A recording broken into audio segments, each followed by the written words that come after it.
ಒಂದು ವಾಕ್ಯ ಓದೋಣ. 1 ಥೆಸ್ಸಲೋನಿಯರಿಗೆ ಬರೆದ ಪತ್ರ 2ನೇ ಅಧ್ಯಾಯ 4ನೇ ವಾಕ್ಯ. 1 ಥೆಸ್ಸಲೋನಿ 2:4.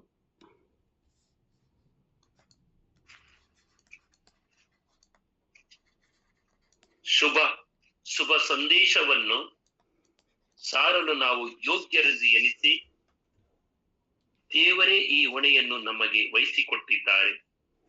ಎಂತಲೇ ನಾವು ಮನುಷ್ಯರನ್ನು ಮೆಚ್ಚಿಸುವುದಕ್ಕಾಗಿ ಅಲ್ಲ, ಅಂತರಂಗವನ್ನು ಪರಿಶೋಧಿಸುವ ದೇವರನ್ನು ಮೆಚ್ಚಿಸುವುದಕ್ಕಾಗಿ ಈ ಕಾರ್ಯವನ್ನು ನಿರ್ವಹಿಸುತ್ತೇವೆ.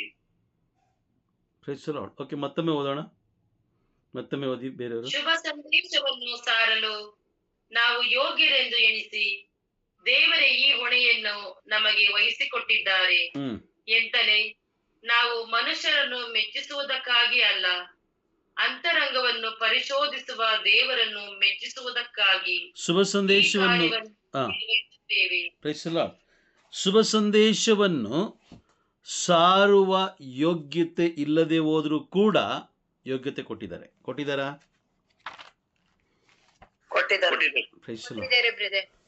ಯೋಗ್ಯತೆ ಇಲ್ಲ ನಮಗೆ, ಬಟ್ ಆದರೂ ಕೂಡ ಅವ್ರೇನು ಮಾಡಿದ್ದಾರೆ? ಯೋಗ್ಯತೆ ಕೊಟ್ಟಿದ್ದಾರೆ. ಆದರೆ ನಾವು ಈ ಒಂದು ಯೋಗ್ಯತೆ ಕೊಟ್ಟ ಮೇಲೆ ನಾವು ದೇವರು ಮೆಚ್ಚುವಂತೆ ನಾವು ಜೀವಿಸಬೇಕೇ ಹೊರತು, ದೇವರು ಮೆಚ್ಚುವಂತೆ ನಾವು ಶುಭ ಸಂದೇಶವನ್ನು ಸಾರಬೇಕೇ ಹೊರತು ಮನುಷ್ಯರು ಮೆಚ್ಚುವ ರೀತಿಯಲ್ಲಿ ಅಲ್ಲ. Praise the Lord. ಬೈಬಲ್ ಓದೋದ್ರಿಂದ ಬೈಬಲ್ ಯಾಕೆ ನಾವು ಓದಬೇಕು ಅನ್ನೋದ್ರ ಬಗ್ಗೆ ನಾವು ತಿಳ್ಕೊಳ್ತಾ ಇದ್ದೋ. ಬೈಬಲ್ ಯಾಕೆ ನಾವು ಓದಬೇಕು, ಯಾಕೆ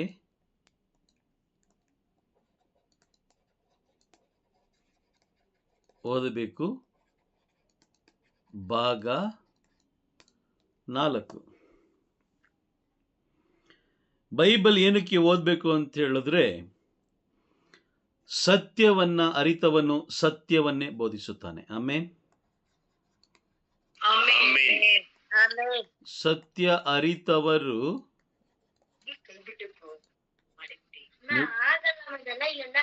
ರಾಣಿ ಸಿಸ್ಟರ್ ಮ್ಯೂಟ್ ಮಾಡ್ಕೊಳ್ತೀರಾ?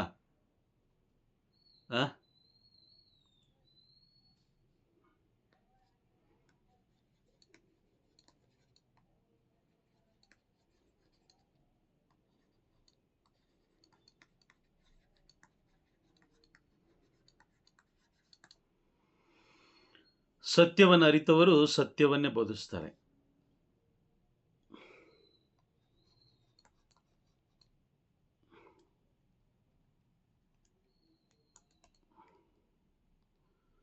ಸತ್ಯವನ್ನು ಅರಿತವರು ಏನ್ ಮಾಡ್ತಾರೆ? ಸತ್ಯವನ್ನೇ ಬೋಧಿಸ್ತಾರೆ. ಸತ್ಯವನ್ನು ಅರಿಯದವರು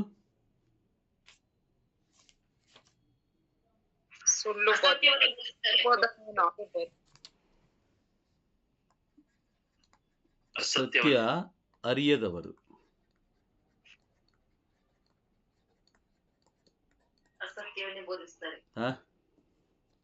ಅಸತ್ಯವನ್ನೇ ಬೋಧಿಸ್ತಾರೆ.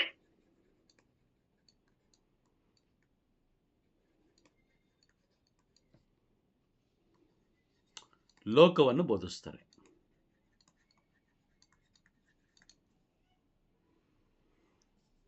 ಈ ಬೋಧನೆಯನ್ನ ದೇವರು ಮೆಚ್ಚುತ್ತಾರೆ.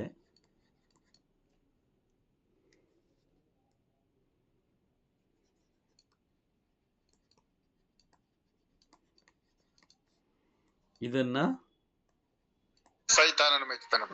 ಜನರು ಅಥವಾ ಸೈತಾನ ಮೆಚ್ಚುತ್ತಾನೆ.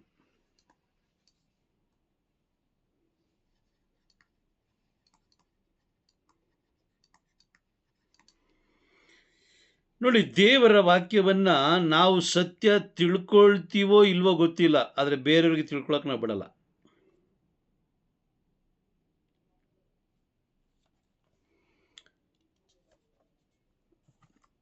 ನಾವು ಸತ್ಯ ತಿಳ್ಕೊಳ್ತೀವೋ ಇಲ್ಲೋ ಗೊತ್ತಿಲ್ಲ, ಆದರೆ ನಾವು ಬೇರೆಯವ್ರಿಗೆ ತಿಳ್ಕೊಳ್ಳೋಕ್ಕೆ ಬಿಡೋದಿಲ್ಲ. ಅದೇ ಕಥೋಲಿಕ ಕ್ರೈಸ್ತರಾದ ನಮ್ಮ ಸ್ವಭಾವ.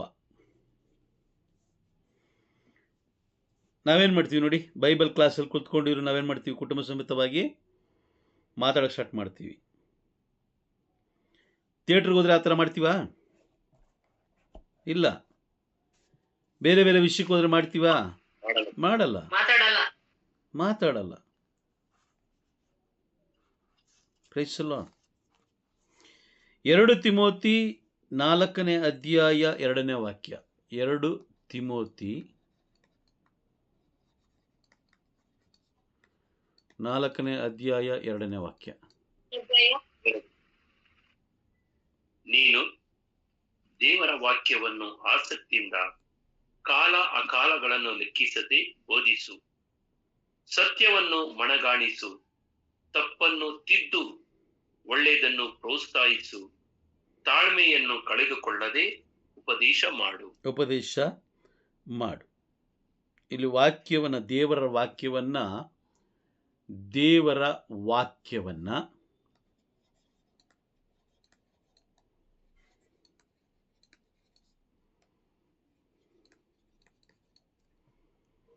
ಆಸಕ್ತಿಯಿಂದ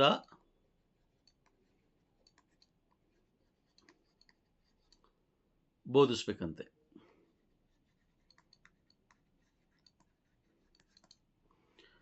ಆಸಕ್ತಿಯಿಂದ ಬೋಧಿಸ್ಬೇಕು ಅಂತ ಹೇಳಿದ್ರೆ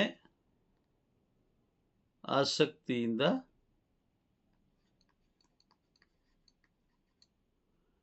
ಕೇಳಿಸಿಕೊಂಡಿರಬೇಕು.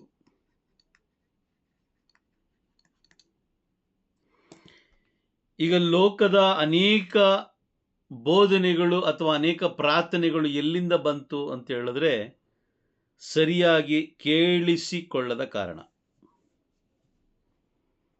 ಸರಿಯಾಗಿ ಕೇಳಿಸ್ಕೊಳ್ಳಿಲ್ಲ. ನೋಡಿ, ಒಬ್ಬ ವ್ಯಕ್ತಿ ಏನು ಮಾಡಿದ್ರು, ಈ ವ್ಯಕ್ತಿ ಪ್ರಾರಂಭದಲ್ಲಿ ಎ ಅಂತ ಬೋಧಿಸ್ತಾ ಹೋದ್ರು.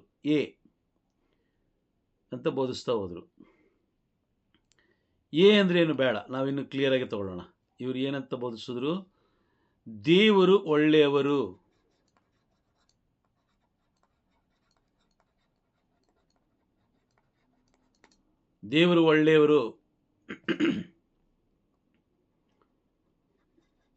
ಪಾಪ ಬಿಟ್ಟು ಬಿಡಿ,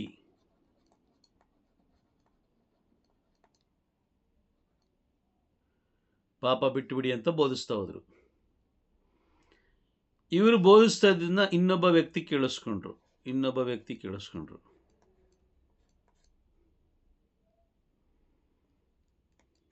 ಇವರೇನ್ ಮಾಡಿದ್ರು?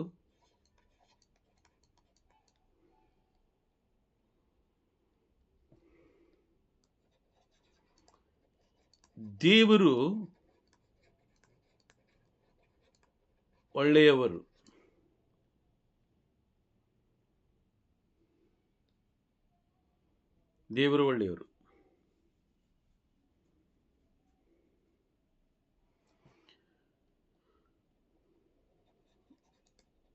ಪಾಪ ಬಿಟ್ಟು ಬಿಡಲು ಪ್ರಯತ್ನಿಸಿರಿ ಅಂತ ಬೋಧಿಸಿದ್ರು.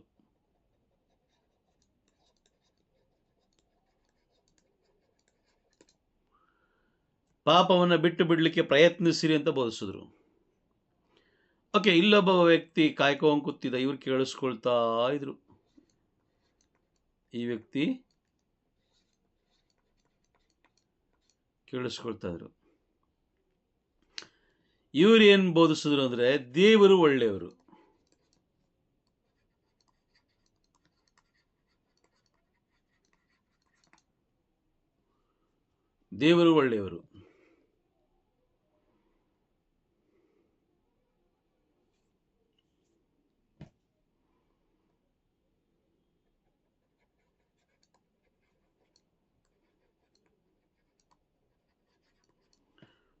ಪಾಪ ಕ್ಷಮೆ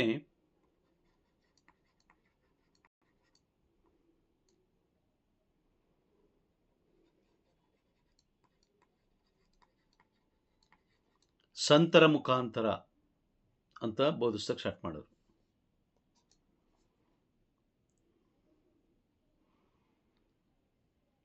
ಇಲ್ಲೊಬ್ಬ ವ್ಯಕ್ತಿ ಕೇಳಿಸ್ಕೊಂಡ್ರು,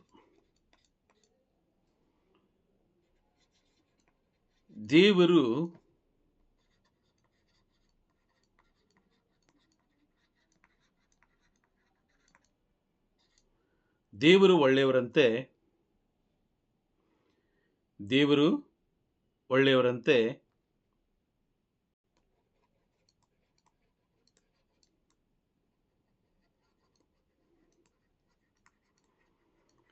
ಸಂತರ ಮುಖಾಂತರ ನಮ್ಮೊಂದಿಗೆ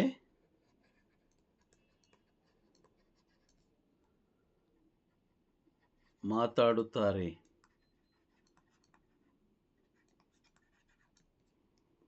ಅಥವಾ ನಮ್ಮ ಪ್ರಾರ್ಥನೆ ಕೇಳುತ್ತಾರೆ ಅಂತ ಬೋಧಿಸಿದ್ರು.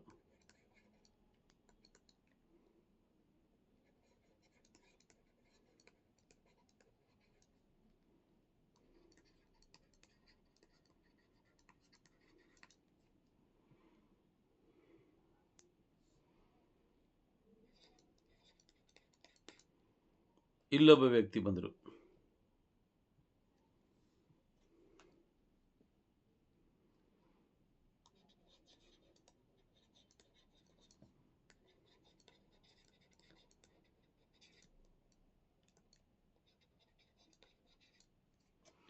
ದೇವರು ನನ್ನೊಡನೆ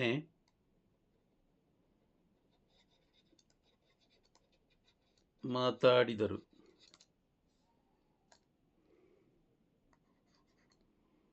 ನಾ ಹೇಳಿದಂತೆ ಮಾಡಿ.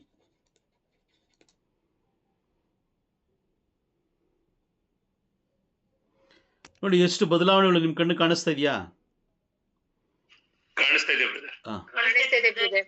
ಕಾರಣ ಇಷ್ಟು ಬದಲಾವಣೆಗಳು ಬರ್ಲಿಕ್ಕೆ ಕಾರಣ ಏನು? ಸರಿಯಾಗಿ ಅವರು ಬೋಧಿಸುವಂತ ಬೋಧನೆಯನ್ನು ಆಸಕ್ತಿಯಿಂದ ಕೇಳಲಿಲ್ಲ, ಸರಿಯಾಗಿ ಕೇಳಿಸ್ಕೊಳ್ಳಿಲ್ಲ ಬ್ರದರ್. ನಮ್ಮ ಹಾಗೆ ಅಲ್ವಾ? ಅಟೆಂಟಿವ್ ಆಗಿರ್ಲಿಲ್ಲ, ನಮ್ಮ ಹಾಗೆ ಅಲ್ವಾ? ಹೌದು ಬ್ರದರ್, ನಮ್ಮಂತೆ ಅಲ್ವಾ? ಅದಕ್ಕೆ ನೋಡಿ, ಇವತ್ತಿಗೂ ನೀವು ಸಂತರುಗಳ ಮೇಲೆ, ಬೋಧಕರ ಮೇಲೆ, ವ್ಯಕ್ತಿಗಳ ಮೇಲೆ ಭರವಸೆ ಇಟ್ಟಿದ್ದೀರಾ ಅಂತ ಹೇಳಿದ್ರೆ ನೀವು ಧರ್ಮಶಾಸ್ತ್ರವನ್ನ ಏನ್ ಮಾಡಿಲ್ಲ ಓದಕ್ಕೆ ಆಸಕ್ತಿಯಿಂದ ಓದಿಲ್ಲ, ಅದ್ರ ಪ್ರಕಾರ ನಡೀತಾ ಇಲ್ಲ, ಕೇಳ್ಕೊಂಡು ಇಲ್ಲ ಬ್ರದರ್. ಬೈಬಲ್ನ ನೀವು ಇಲ್ಲಿ ಬರ್ಕೊಳ್ತಾ ಹೋಗೋಣ. ಬೈಬಲ್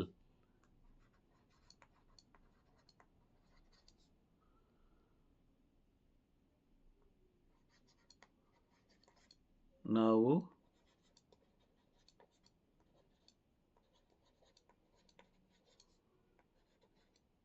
ಓದಿಲ್ಲ ಅಥವಾ ಕೇಳಿಸಿಕೊಳ್ಳದ ಕಾರಣ ಏನಾಯ್ತಿಲ್ಲಿ? ಸುಳ್ಳು ಪ್ರವೇಶ ಆಯಿತು ಅಲ್ವಾ? ಸುಳ್ಳು ಬೋಧನೆ ಪ್ರವೇಶ. ಹೌದು ಬ್ರದರ್. ಎರಡನೇದು ಕಪಟ ಬೋಧನೆ, ಕಪಟ.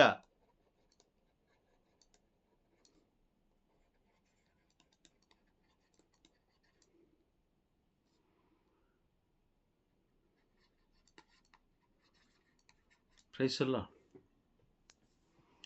ಮೂರನೇದು ಸ್ವಾರ್ಥದ ಬೋಧನೆ.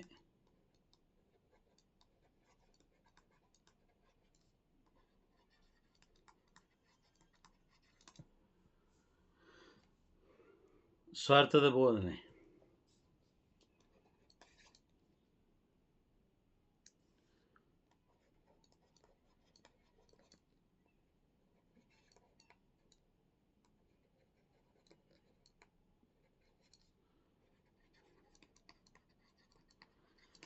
ಜನರು ಮೆಚ್ಚುವ ಬೋಧನೆ.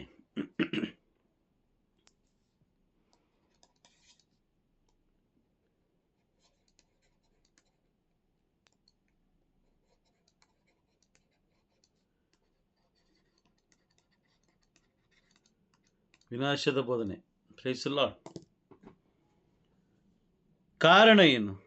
ಕಾರಣ ಕಾರಣ ನಾವು ಸಮಯ ಕೊಡದ ಕಾರಣ ಬ್ರದರ್. ಪಾಯಿಂಟ್ ನಂಬರ್ 1, ಸಮಯ. ಪಾಯಿಂಟ್ ನಂಬರ್ 2, ಆಸಕ್ತಿ. ಪಾಯಿಂಟ್ ನಂಬರ್ 3, ಬೇಜವಾಬ್ದಾರಿ.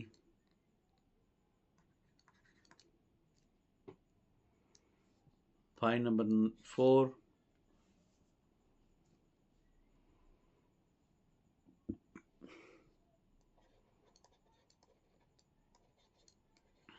ಜ್ಞಾನದ ಅರಿವು. ಪಾಯಿಂಟ್ ನಂಬರ್ 5, ಅಹಂಕಾರ.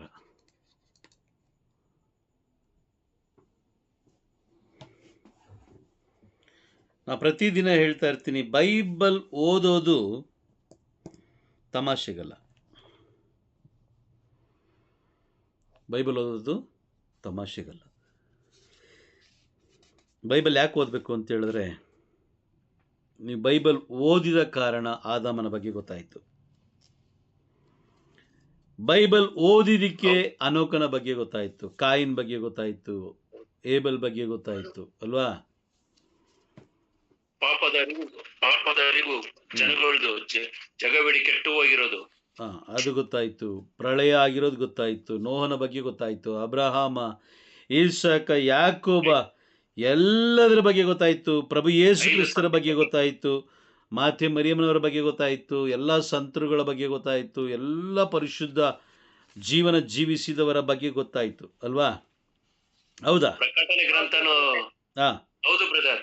ಮುಂದೆ ನಡೆಯೋದನ್ನು ಪ್ರಕಟಣೆ ಗ್ರಂಥ ಗೊತ್ತಿರಲಿಲ್ವಲ್ಲ, ಮುಂದೆ ಅರಿಯುವಂತಹ ನ್ಯಾಯ ತೀರ್ಪಿನ ಬಗ್ಗೆನೂ ಗೊತ್ತಾಗ್ತಾ ಇದೆ ಅಲ್ವಾ? ಕಾರಣ ಸಮಯ. ಬೈಬಲ್ ಓದೋದ್ರಿಂದ, ಸಮಯ ಕೊಟ್ಟು ಓದ್ತಾ ಇರೋದ್ರಿಂದ, ಆಸಕ್ತಿಯಿಂದ ಓದ್ತಾ ಇರೋದ್ರಿಂದ, ಬೇಜವಾಬ್ದಾರಿ ಇಲ್ಲದೆ ಓದ್ತಾ ಇರೋದ್ರಿಂದ, ಜ್ಞಾನದ ಅರಿವನ್ನು ಪಡ್ಕೊಂಡು ಓದ್ತಾ ಇರುವ ಕಾರಣ, ಅಹಂಕಾರ ಬಿಟ್ಟು ತಾಳ್ಮೆಯಿಂದ ದೀನತೆಯಿಂದ ಕುಳಿತುಕೊಂಡು ದೇವರ ವಾಕ್ಯವನ್ನು ಧ್ಯಾನಿಸುತ್ತಿರುವ ಕಾರಣ ನಮಗೆ ಕೆಲವು ಸತ್ಯಗಳು ತಿಳಿತಾ ಇದೆ. ಆಮೇನ್. ಹೌದಾ?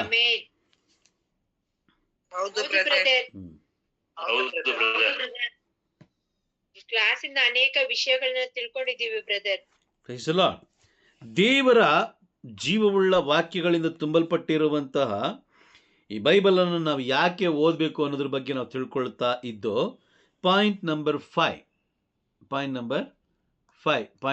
5 ಅಲ್ಲಿ ತನಕ 4 ತನಕ ನಾವು ತಿಳ್ಕೊಂಡಿದ್ದೀವಿ. 5ನೇದು ನಾವು ತಿಳ್ಕೊಳ್ತಾ ಹೋಗೋಣ. 5ನೇದು ಏನು ಅಂತ ಹೇಳಿದ್ರೆ, ಬೈಬಲ್ ಓದುವುದರ ಉದ್ದೇಶ ಏನು, ಬೈಬಲ್ ಯಾಕೆ ನಾವು ಓದಬೇಕು ಅಂತ ನಾವು ನೋಡ್ತಾ ಹೋದರೆ, ದೇವರ ಪ್ಲ್ಯಾನ್ ನಾವು ತಿಳ್ಕೊಳ್ಳೋಕ್ಕೆ.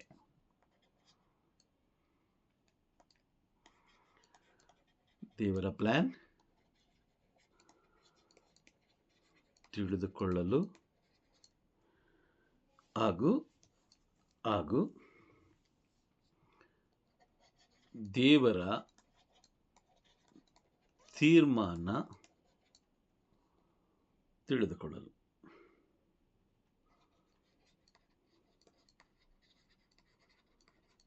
Price the Lord. ಹುಟ್ಟಿದ ಮನುಷ್ಯ ಸಾಯಲೇಬೇಕು ಅಲ್ವಾ? ಹುಟ್ಟಿದ ಮನುಷ್ಯ ಸಾಯಲೇಬೇಕು. ಬಟ್ ಸಾಯೋದಕ್ಕಿಂತ ಮುಂಚಿತವಾಗಿ ಅವನು ಶ್ರೀಮಂತನಾಗಿ ಸಾಯ್ತಾನೋ ಅದು ಗೊತ್ತಿಲ್ಲ, ಬಡವನಾಗಿ ಸಾಯ್ತಾನೋ ಗೊತ್ತಿಲ್ಲ, ಯಾವ ರೀತಿ ಸಾಯ್ತಾನೋ ಗೊತ್ತಿಲ್ಲ. ಬಟ್ ದೇವರ ಪ್ಲ್ಯಾನ್ ಅರಿತುಕೊಂಡ ಮೇಲೆ ಅವನು ಸಾಯಬೇಕು. ಒಬ್ಬ ವ್ಯಕ್ತಿ ದೇವರ ಪ್ಲ್ಯಾನ್ ಅರಿತುಕೊಂಡ ಮೇಲೆ ಅವನು ಸಾಯಬೇಕು. ವಾಕ್ಯ ನಮಗೆ ಸ್ಪಷ್ಟವಾಗಿ ಹೇಳ್ತಾ ಇದೆ. ಯೋಹಾನ 15:16 ನಾವು ನೋಡ್ತೀವಿ, ನೀವು ನನ್ನನ್ನು ಆರಿಸಿಕೊಳ್ಳಲಿಲ್ಲ, ನಾನೇ ನಿಮ್ಮನ್ನು ಆರಿಸಿಕೊಂಡಿದ್ದೀನಿ. Price the Lord. ಕಾರಣ ಇದೇನಿದು? ಯೋಹಾನ ಯೋವಾನ 15ನೇ ಅಧ್ಯಾಯ ವಾಕ್ಯ 16 ಇದೆಯಾ? ಇದೆ ಬ್ರದರ್. ಹಾ. ಯಾರು ನಮ್ಮನ್ನು ಆರಿಸ್ಕೊಂಡಿದ್ದು? ದೇವರು. ದೇವರು. ನಮ್ಮ ಆಯ್ಕೆ ಏನಕ್ಕೋಸ್ಕರ, ಯಾವ ಉದ್ದೇಶಕ್ಕೋಸ್ಕರ? Price the lord. ಯಾವ ಉದ್ದೇಶಕ್ಕೋಸ್ಕರ? ತಿನ್ಕೊಂಡು ಕುಡ್ಕೊಂಡು ಮಜಾ ಮಾಡಿಕೊಂಡು ಶೋಕಿ ಮಾಡಿಕೊಂಡು ಶಿವಾಜಿ ನಗರದಲ್ಲಿ ನಮ್ಮನ್ನು ನೋಡಿದಾಗಲೇ ಗೊತ್ತಾಗೋಗುತ್ತೆ ಇವರು ಕ್ರೈಸ್ತರು ಅಂತ. ಗೊತ್ತಾ ನಿಮಗದು? ನಮ್ಮನ್ನು ನೋಡಿದ ತಕ್ಷಣ ಗೊತ್ತಾಗೋಗುತ್ತೆ ಇವರು ಕ್ರೈಸ್ತರು ಅಂತ. ಯಾವ ರೀತಿ? ಪ್ರಾರ್ಥನೆ ಮಾಡೋ ಮುಖಾಂತರ ಅಲ್ಲ, ಸ್ತುತಿ ಮಾಡುವ ಮುಖಾಂತರ ಅಲ್ಲ, ನಮ್ಮ ಅಸಹ್ಯತನದ ಮುಖಾಂತರ, ನಮ್ಮನ್ನು ನೋಡಿದ ತಕ್ಷಣ ನಡೆನುಡಿಗಳ ಮುಖಾಂತರ, ವೇಷಭೂಷಣಗಳ ಮುಖಾಂತರ ನಮ್ಮನ್ನು ನೋಡಿದ ತಕ್ಷಣ ಜನರು ಹೇಳ್ತಾರೆ ಇವರು ಕ್ರೈಸ್ತರು. ಯೇಸು ಸ್ವಾಮಿ ಹೇಳ್ತಾರೆ, ನೀವು ನನಗೆ ಸಾಕ್ಷಿಗಳು, ನೀವು ನನಗೆ ಸಾಕ್ಷಿಗಳು.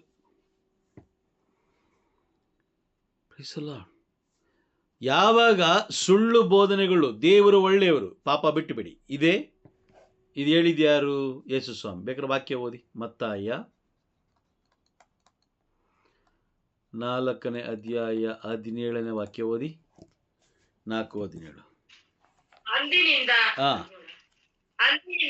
ಯೇಸು ಪಶ್ಚಾತ್ತಾಪಪಟ್ಟು ಪಾಪಕ್ಕೆ ವಿಮುಖರಾಗಿರಿ, ದೇವರಿಗೆ ಅಭಿಮುಖರಾಗಿರಿ, ಸ್ವರ್ಗ ಸಾಮ್ರಾಜ್ಯ ಸಮೀಪಿಸಿತು ಎಂಬ ಸಂದೇಶವನ್ನು ಬೋಧಿಸತೊಡಗಿದರು. ಯಾರು? ಪ್ರಭು ಯೇಸು ಕ್ರಿಸ್ತರು ಅಲ್ವಾ? ಪ್ರಭು ಯೇಸು ಕ್ರಿಸ್ತರು ಆ ರೀತಿಯಾಗಿ ಪಾಪವನ್ನ ಬಿಟ್ಟು ಬಿಡಿ, ದೇವರು ಒಳ್ಳೆಯವರು, ಮಾನಸಾಂತರ ಹೊಂದಿ ಅಂತ ಇವರು ಪ್ರಭು ಯೇಸು ಕ್ರಿಸ್ತರು ಬೋಧಿಸ್ತಾ ಇದ್ರು. ಓಕೆ. ನಂತರ ಬಂದಂತ ಬೋಧಕರು ಏನ್ ಮಾಡಿದ್ರು? ಪಾಪವನ್ನ ಬಿಡ್ಲಿಕ್ಕೆ ಟ್ರೈ ಮಾಡಿ ಒಂದು ಆಪ್ಷನ್ ಕೊಡ್ಲಿಕ್ಕೆ ಪ್ರಾರಂಭ ಮಾಡಿದ್ರು. ಒಂದು ಆಪ್ಷನ್ ಅಲ್ವಾ? ಪ್ರಯತ್ನ ಪಡಿ. ಯೇಸು ಸ್ವಾಮಿ ಹೇಳಿದ್ರು ಬಿಟ್ಟು ಬಿಡಿ, ಇವರು ಹೇಳಿದ್ರು ಪ್ರಯತ್ನ ಪಡಿ. 3ನೇ ವ್ಯಕ್ತಿ ಕೇಳಿಸ್ಕೊಂಡು ಹೇಳಿದ್ರು ದೇವರು ಒಳ್ಳೆಯವರು, ಪಾಪ ಕ್ಷಮೆ ಸಂತರುಗಳ ಮುಖಾಂತರನೇ ಆಗುತ್ತೆ. ನೀನು ಈ ಥರ ಸಂತರ ಹತ್ರ ಹೋಗು, ಈ ಥರ ಸಂತರ ಹತ್ರ ಹೋಗು, ಅವ್ರ ಹತ್ರ ಕೇಳು, ಅಪ್ಪ ನನ್ನ ಪಾಪಗಳನ್ನು ಕ್ಷಮಿಸು ಸ್ವಾಮಿ, ನನ್ನ ಪಾಪಗಳನ್ನು ಕ್ಷಮಿಸು ಸ್ವಾಮಿ ಅಂತ ನೀನು ಅಲ್ಲೇನು ಮಾಡು, ಪ್ರಾರ್ಥನೆ ಮಾಡು, ದೇವರು ನಿನ್ನ ಪಾಪಗಳನ್ನು ಕ್ಷಮಿಸ್ತಾರೆ ಅಂತ ಈ ವ್ಯಕ್ತಿ ಹೇಳಿದ್ರು. ಇದನ್ನು ಕೇಳಿಸ್ಕೊಂಡಂತ ಇನ್ನೊಬ್ಬ ವ್ಯಕ್ತಿ ಹೊರಗಡೆ ಹೋಗಿ ಏನಂತ ಬೋಧನೆ ಮಾಡಿದ್ರು? ದೇವರು ಒಳ್ಳೆಯವರಂತೆ, ಸಂತರುಗಳ ಮುಖಾಂತರ ಅವ್ರು ನಮ್ಮೊಂದಿಗೆ ಮಾತಾಡ್ತಾರಂತೆ, ನಮ್ಮ ಪ್ರಾರ್ಥನೆ ಅವರ ಮುಖಾಂತರನೇ ಕೇಳ್ತಾರಂತೆ. Praise the Lord. ಅದಾದ ಮೇಲೆ ಇನ್ನೊಬ್ಬ ವ್ಯಕ್ತಿ ಬಂದರು, ದೇವರು ನನ್ನೊಂದಿಗೆ ಮಾತನಾಡ್ತಾ ಇದ್ದಾರೆ, ನಾನು ಹೇಳಿದಂತೆ ಮಾಡು ಅಂತ ಹೇಳಲಿಕ್ಕೆ ಸ್ಟಾರ್ಟ್ ಮಾಡಿದ್ರು. ಅವರೇ ದೇವರಾಗೋದ್ರು. Price the lord. ಇಲ್ಲಿ ಏನು ಬಂತು? ಮೊದಲನೇದಾಗಿ ಹೇಳಿದಂಥ ಪ್ರಭು ಯೇಸು ಕ್ರಿಸ್ತರು ಹೇಳಿದಂಥ ವಿಷಯ ಏನು? ದೇವರು ಒಳ್ಳೆಯವರು, ಪಾಪವನ್ನು ಬಿಟ್ಟು ಬಿಡಿ, ದೇವರಿಗೆ ಏನು ಮಾಡಿ? ಅಭಿಮುಖರಾಗಲಿ ಅಲ್ವಾ? ಅಭಿಮುಖರಾಗ್ರಿ ಅಂತ ಹೇಳಿದ್ರು. ಬಟ್ ಇಲ್ಲಿ ಒಂದು ಅವಕಾಶ ಸಿಕ್ತು, ಪಾಪ ಮಾಡಲಿಕ್ಕೆ ಒಂದು ಅವಕಾಶ ಸಿಕ್ತು. ಏನು? ಪಾಪ ಮಾಡು, ಪಾಪ ಕ್ಷಮೆ, ಮತ್ತೆ ಪಾಪ ಮಾಡು. ಹೌದಾ?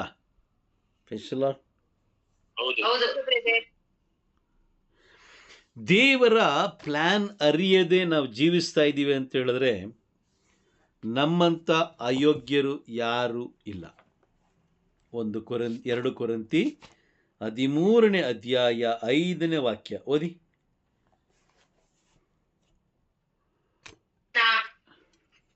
ವಿಶ್ವಾಸದಲ್ಲಿ ಬೇರೂರಿದೆಯೇ ಎಂಬುದನ್ನು ನೀವೇ ಪರೀಕ್ಷಿಸಿ ನೋಡಿ, ನಿಮ್ಮ ಅಂತರಂಗವನ್ನು ಪರಿಶೋಧಿಸಿ ನೋಡಿ, ಕ್ರಿಸ್ತ ಯೇಸು ನಿಮ್ಮಲ್ಲಿ ಇದ್ದಾರೆ ಎಂಬುದನ್ನು ಅರಿತಿದ್ದೀರಿ ಅಲ್ಲವೇ? ಅವರು ನಿಮ್ಮಲ್ಲಿ ಇಲ್ಲವಾದರೆ ನೀವು ಅಯೋಗ್ಯರೇ ಸರಿ. Praise the Lord. ವಾಕ್ಯ ಹೇಳ್ತಾ ಇದೆಯಾ?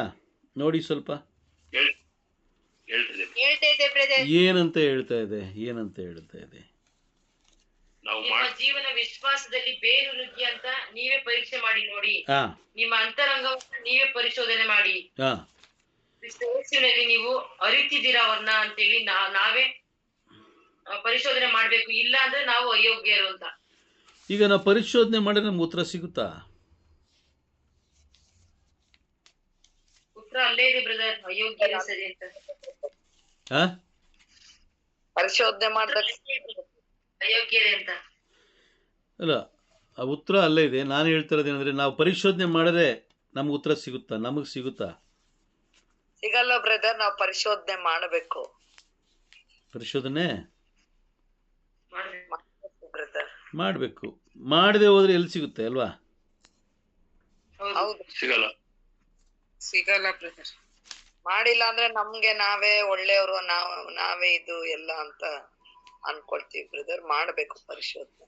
ಪರಿಶೋಧನೆ ಮಾಡಬೇಕು. ಪರಿಶೋಧನೆ ಮಾಡಬೇಕು ಅಂತಂದ್ರೆ ಏನು ಮಾಡಬೇಕು? ದೇವರಿಗೆ ಸಮಯ ಕೊಡ್ಬೇಕಲ್ವಾ? ಸಮಯ ಕೊಡಬೇಕು. ಇನ್ನೊಂದು ವಾಕ್ಯ ಓದೋಣ. ತೀತನಿಗೆ ಬರೆದ ಪತ್ರ 1ನೇ ಅಧ್ಯಾಯ ವಾಕ್ಯ 16. ತೀತನಿಗೆ ಬರೆದ ಪತ್ರ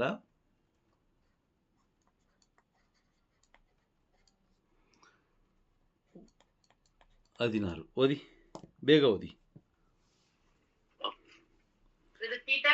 ತೀತ 1:16. ನೋಟ್ಸ್ ನೋಡಿ.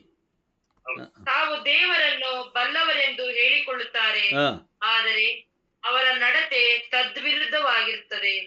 ಇಂಥವರು ಅವಿಧೇಯರು, ಅಸಹ್ಯರು ಆಗಿರುವುದರಿಂದ ಯಾವುದೇ ಸತ್ಕಾರ್ಯವನ್ನು ಮಾಡಲು ಅಯೋಗ್ಯರಾಗಿದ್ದಾರೆ. Price the lord. ಇಲ್ಲಿ ಯೋಗ್ಯತೆ ಬಗ್ಗೆ ಮಾತಾಡ್ತಾ ಇದಾರಲ್ವಾ? ಹೌದಾ? Praise the Lord. ಹೌದು ಬ್ರದರ್. ಯೋಗ್ಯತೆ ಬಗ್ಗೆ ಮಾತಾಡ್ತಾ ಇದ್ದಾರೆ. ಒಂದು ಯೋಗ್ಯರು, ಇನ್ನೊಂದು ಅಯೋಗ್ಯರು. ಇದೆಯಾ? ಯೇಸು ಸ್ವಾಮಿ ನಮ್ಮೊಂದಿಗೆ, ನಮ್ಮೊಳಗೆ ಇದ್ರೆ, ಯೇಸು ಸ್ವಾಮಿ ನುಡಿದಂತೆ ನಾವು ಜೀವಿಸಿದ್ರೆ ನಾವು ಯೋಗ್ಯರು, ಇಲ್ಲ ಅಂದ್ರೆ ಅಯೋಗ್ಯರು ಅಲ್ವಾ? Praise the Lord. ಹೌದು ಬ್ರದರ್. ಈಗ ಇಲ್ಲಿ ವಾಕ್ಯ ಸ್ಪಷ್ಟವಾಗಿ ಏನು ಹೇಳ್ತಾ ಇದೆ? ನಾನು ದೇವರನ್ನು ಬಲ್ಲೆ ಅಂತ ಹೇಳಿ ಎಷ್ಟೋ ಜನ ಏನು ಮಾಡ್ತಾ ಇದ್ದಾರೆ? ಬೋಧನೆ ಮಾಡ್ತಾ ಇದ್ದಾರೆ. ತದ್ವಿರುದ್ಧವಾಗಿ ನಡ್ಕೋತಾ ಇರ್ತಾರೆ. ಏನ್ ಮಾಡ್ತಾ ಇದಾರೆ? ಅವರು ಬೋಧಿಸ್ತಾ ಇದ್ದಾರೆ. ನಾನು ದೇವರನ್ನ ನೋಡಿದ್ದೀನಿ, ದೇವರ ಜೊತೆ ಮಾತಾಡ್ತಾ ಇದ್ದಾರೆ, ಹಾಗೆ ಹೀಗೆ ಅಂತ ಹೇಳಿ ಅವ್ರು ಏನ್ ಮಾಡ್ತಾರೆ?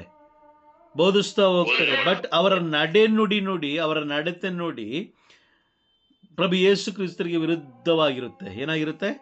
ವಿರುದ್ಧವಾಗಿರುತ್ತೆ. Praise the Lord. ಹಾ, ನಾನು ಯೇಸುವನ್ನು, ದೇವರನ್ನು ಅರಿತಿದ್ದೀನಿ ಅಂತ ಹೇಳ್ತಾರೆ. ಮತ್ತೆ ಹೋಗಿ ಅವರು ಜೀವ ಇಲ್ಲದೆ ಇರುವಂತಹ ವಸ್ತುಗಳ ಮೇಲೆ ನಂಬಿಕೆ ಇಡ್ತಾರೆ. ನಾನು ದೇವರನ್ನ ಪ್ರೀತಿಸ್ತೀನಿ, ನಾನು ದೇವರನ್ನ ಆರಾಧಿಸ್ತೀನಿ ಅಂತ ಹೇಳೋರು ದೇವಾಲಯವನ್ನ ತಿರಸ್ಕಾರ ಮಾಡ್ತಾರೆ, ದೇವಾಲಯವನ್ನ ಅಶುದ್ಧ ಮಾಡ್ತಾರೆ. ದೇವಾಲಯದ ಕಾರ್ಯಗಳಲ್ಲಿ, ಶುಭ ಸಂದೇಶದ ಕಾರ್ಯಗಳಲ್ಲಿ ಅವ್ರು ಏನಾಗಲ್ಲ? ಆಸಕ್ತಿ ತೋರಿಸೋದಿಲ್ಲ. ಆಸಕ್ತಿ ತೋರಿಸೋದಿಲ್ಲ. Price the lord. ಇಲ್ಲಿ ವಾಕ್ಯ ಸ್ಪಷ್ಟವಾಗಿ ಹೇಳ್ತಾ ಇದೆ, ದೇವರ ಮಕ್ಕಳು ಅಂದ್ರೆ ಅವರನ್ನ ಹಿಂಬಾಲಿಸುವವರು, ಯಾರು ದೇವರನ್ನ ಹಿಂಬಾಲಿಸ್ತಾರೋ ಅವರು ಪರಿಶುದ್ಧತೆ ಬಗ್ಗೆ ಗಮನ ಹರಿಸ್ತಾರೆ. ಕಾರಣ ಏನಂತಂದ್ರೆ, ವಾಕ್ಯ ಬೈಬಲ್ ಹೇಳ್ತಾ ಇದೆ, ಪರಿಶುದ್ಧತೆ ಇದ್ರೆ ಮಾತ್ರ ನಾವು ದೇವರನ್ನ ಕಾಣಲಿಕ್ಕೆ ಸಾಧ್ಯ, ಇಲ್ಲ ಅಂದ್ರೆ ಸಾಧ್ಯ ಇಲ್ಲ. Praise the Lord. ನೀವೇನೇ ತಗೊಂಡು ಕೊಟ್ರು ಅಲ್ಲಿ ದೇವರು ಏನ್ ಮಾಡಲ್ಲ? ತಿರಸ್ಕಾರ ಮಾಡಿ ಕಳಿಸ್ತಾರೆ, ಸ್ವೀಕಾರ ಮಾಡಲ್ಲ. ನೀವು ಕೊಡ್ಬೇಕಾಗಿರೋ ಕಾಣಿಕೆ ಏಬೇಲನ ಕಾಣಿಕೆ, ಕಾಯಿನನ ಕಾಣಿಕೆ ಅಲ್ಲ. ಕಾಯಿನನ ಕಾಣಿಕೆ ಅಲ್ಲ. Praise the Lord. ಸುಮಾರು ದಿನಗಳ ಹಿಂದೆ ನನ್ನ ಒಬ್ಬ ಸ್ನೇಹಿತ ಹಿಂಗೆ ಚರ್ಚೆ ಮಾಡ್ಬೇಕಾದ್ರೆ ಅವನು ಹೇಳ್ತಾ ಇದ್ದ, ಸ್ವಲ್ಪ ಹಣ ಬಡ್ಡಿಗೆ ಬಿಟ್ಟಿದ್ದೀನಿ, ಆ ದುಡ್ಡು ಬಂತು ಅಂತ ಹೇಳಿದ್ರೆ ಚರ್ಚಿಗೆ ಒಂದು 5,000 ಕೊಡ್ಬೇಕು. ನಾನು ಚರ್ಚಿಗೆ ಒಂದು 5,000 ಕೊಡಬೇಕು. ಅವನಿಗೆ ಬರ್ತಾ ಇರೋದು ಎಷ್ಟು ಗೊತ್ತಾ? 50,000 ಮೇಲೆ ಬರ್ತಾ ಇದೆ. ಆದರೆ ಆ ಬಡ್ಡಿ ದುಡ್ಡಿಂದ ಅವನು ಏನು ಮಾಡ್ತಾ ಇದ್ದಾನೆ? 5,000ನ ದೇವಾಲಯಕ್ಕೆ ಕಾಣಿಕೆಯಾಗಿ ಕೊಡ್ತಾ ಇದ್ದಾನೆ. ಆ ಕಾಣಿಕೆಯನ್ನು ದೇವರು ಬಯಸ್ತಾರ? ಇಲ್ಲ ಬ್ರದರ್,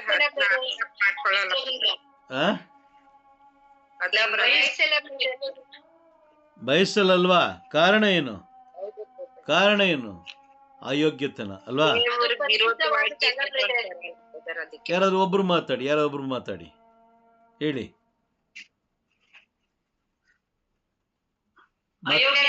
ಪರಿಶುದ್ಧವಾದದ್ದಲ್ಲ ಬ್ರದರ್. ಯಾವುದು ಪರಿಶುದ್ಧವಾದದ್ದಲ್ಲ? ಕೊಡೋದು ಪರಿಶುದ್ಧವಾದದ್ದಲ್ಲ. ದೇವ್ರು ಬಯಸೋದು ಪರಿಶುದ್ಧತೆಯಿಂದ ಕೊಡುವುದನ್ನು. ಆಮೇನ್. Praise the lord.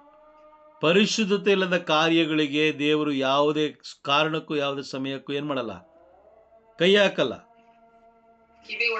ಕಿವಿಗೊಡೋದಿಲ್ಲ, ಕೈ ಹಾಕೋದಿಲ್ಲ. Praise the Lord.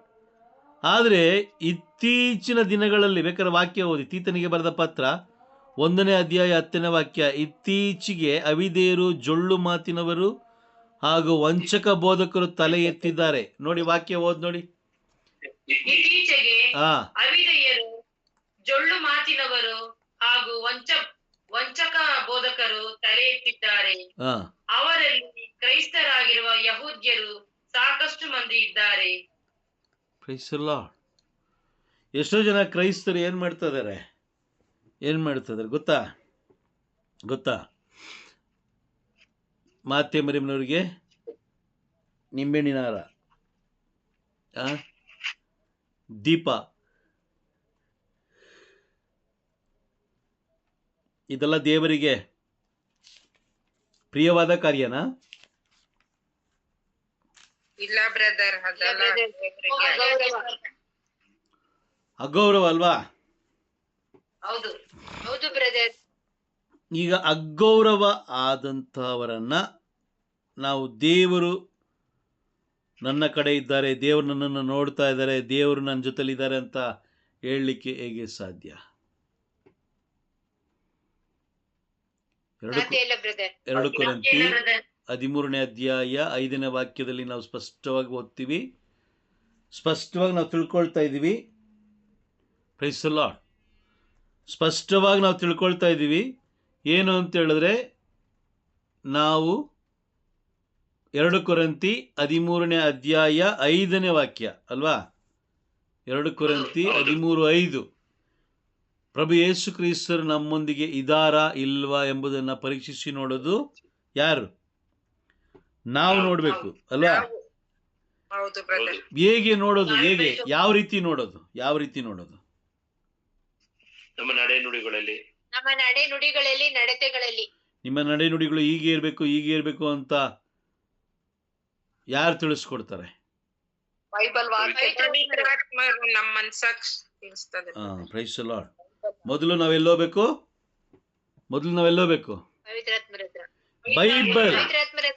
ಬೈಬಲ್ ಬಳಿಗೆ ಬಂದಾಗ ನಾವು ಹೇಗಿರಬೇಕು, ಹೇಗಿರಬಾರ್ದು ಎಲ್ಲವನ್ನ ಯಾರು ತೋರಿಸ್ಕೊಡ್ತಾರೆ? Price the lord. ಒಂದು ದೊಡ್ಡದಾಗಿ ಮನೆ ಕಟ್ಟಬೇಕಂದ್ರೆ ಏನು ಮಾಡಬೇಕು? ಪಾಯ ಹೊಡಿಬೇಕಲ್ವಾ? ಪಾಯ ಹೊಡಿಬೇಕು, ಪಿಲ್ಲರ್ಗಳು ಹಾಕಬೇಕು, ಸ್ಲ್ಯಾಬ್ ಕಟ್ಟಬೇಕು, ಆಮೇಲೆ ಮನೆ ಕಟ್ಟಿ ಮನೆ ಒಳಗಡೆ ವಾಸ ಮಾಡುವಂಥದ್ದು. ನಾವು ಪಾಯನೇ ಹೊಡಿತಾ ಇಲ್ಲ ಅಂತ ಹೇಳಿದ್ರೆ ಸಾಧ್ಯನಾ? ಇಲ್ಲ ಬ್ರದರ್, ಸಾಧ್ಯ ಇಲ್ಲ. ಮರಳಿನ ಮೇಲೆ ಕಟ್ಟಿದ ಮನೆ ಆಗ್ಬಿಡ್ತದೆ. ಆ ಒಂದು ಮನೆ ನಾವು ವಾಸಿಸ್ಲಿಕ್ಕೆ ಯೋಗ್ಯತೆ ಇಲ್ಲ. ಅದೇ ರೀತಿ ಬೈಬಲನ್ನು ಓದಿ ದೇವರ ಪ್ಲ್ಯಾನನ್ನು ಅರಿತುಕೊಂಡು ಅವರ ತೀರ್ಮಾನದಂತೆ ನಾವು ಜೀವಿಸ್ತೀವಲ್ಲ, ಅದನ್ನು ಹೇಳ್ತಾರೆ ಯೋಗ್ಯತೆ ಇರುವಂಥ ಮನೆ. Praise the Lord.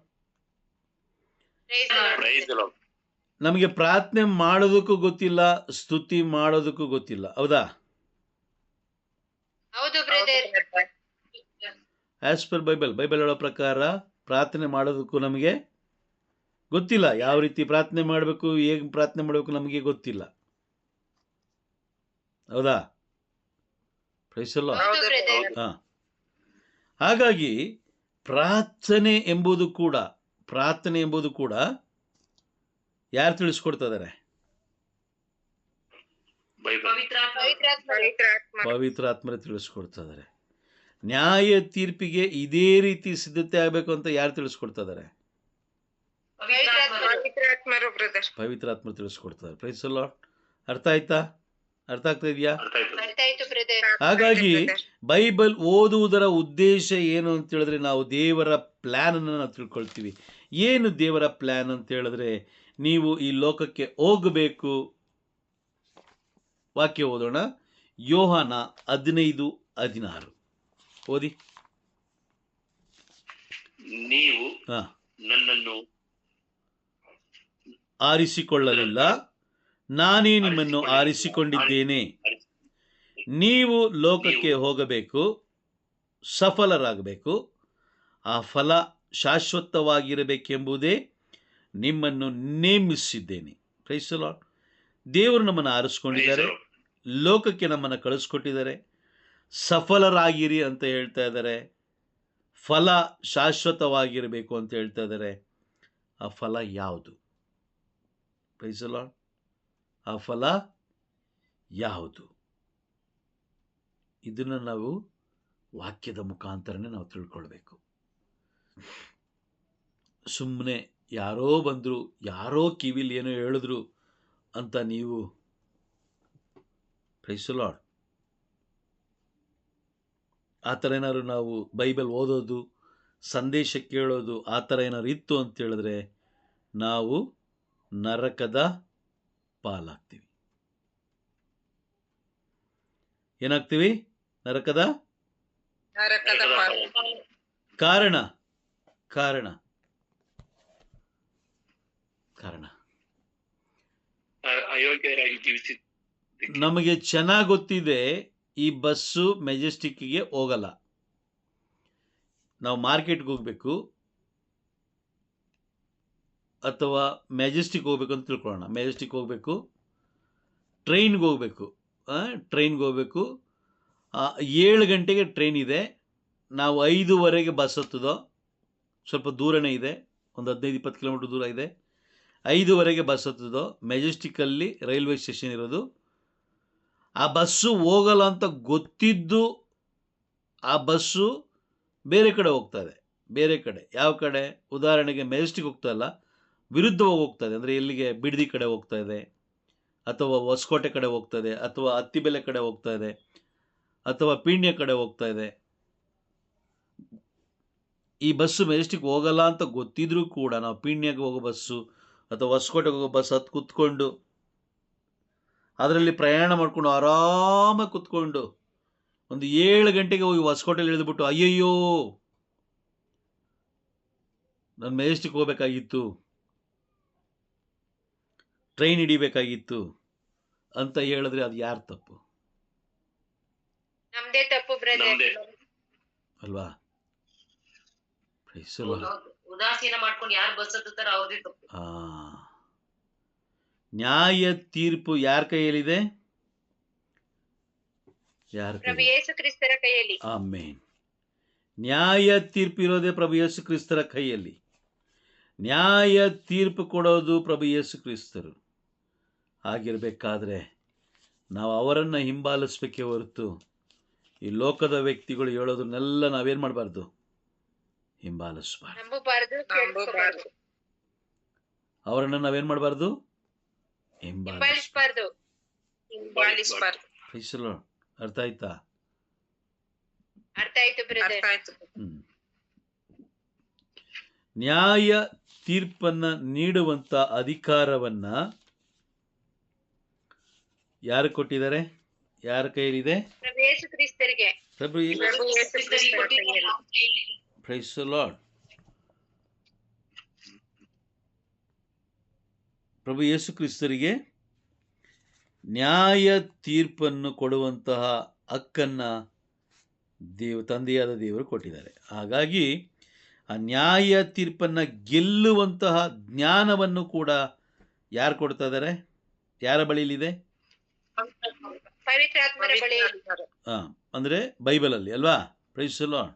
ದೇವರ ವಾಕ್ಯದಲ್ಲಿ. ದೇವರ ವಾಕ್ಯದಲ್ಲಿದೆ. ಪ್ರಭು ಯೇಸು ಕ್ರಿಸ್ತ ನುಡಿದ ವಾಕ್ಯಗಳಲ್ಲಿದೆ